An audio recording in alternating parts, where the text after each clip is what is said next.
investors are supporting a biotechnology company working on ways to bring back animals that have died off. Some scientists, however, are doubtful such research efforts are possible, or even a good idea.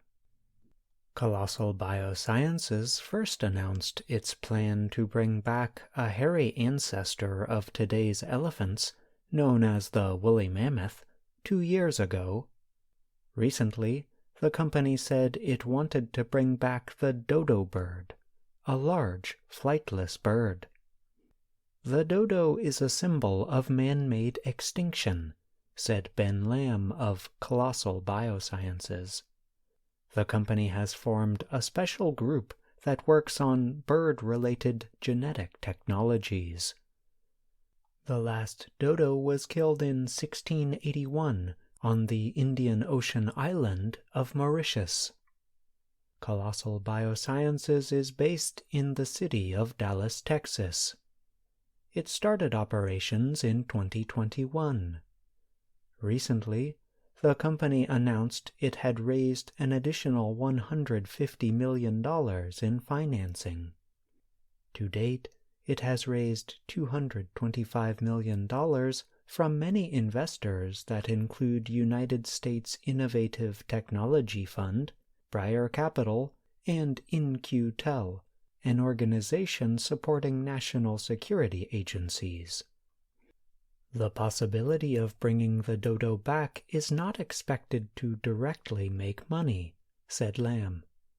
But the genetic tools and equipment that the company develops to try to do it may have other uses, including for human healthcare, he said.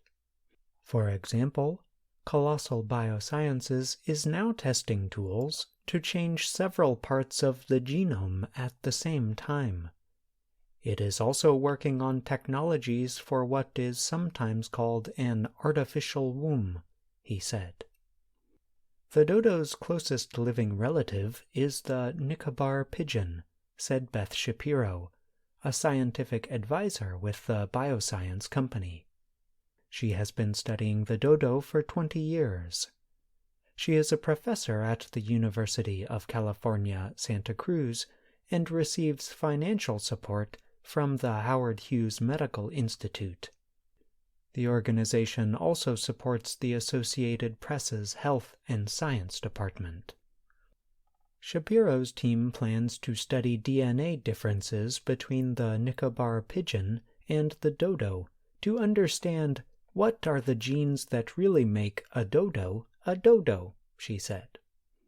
The team may then attempt to change Nicobar pigeon cells to make them seem like dodo cells.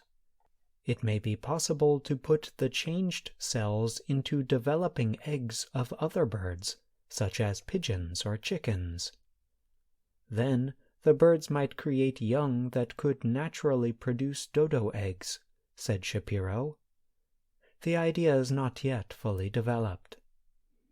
Shapiro said animals are a product of both their genetics and their environment, which has changed a lot since the 1600s.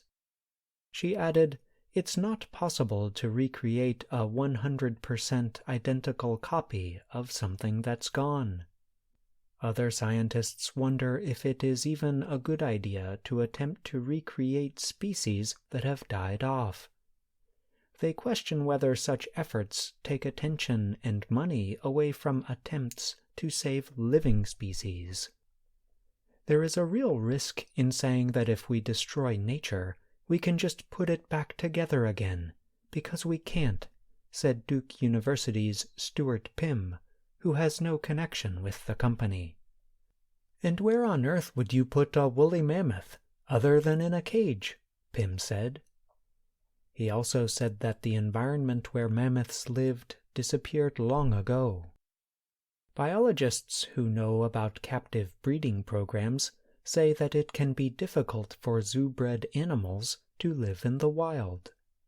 Boris Worm is a biologist with the University of Dalhousie in Halifax, Nova Scotia. He is also not linked to Colossal Biosciences.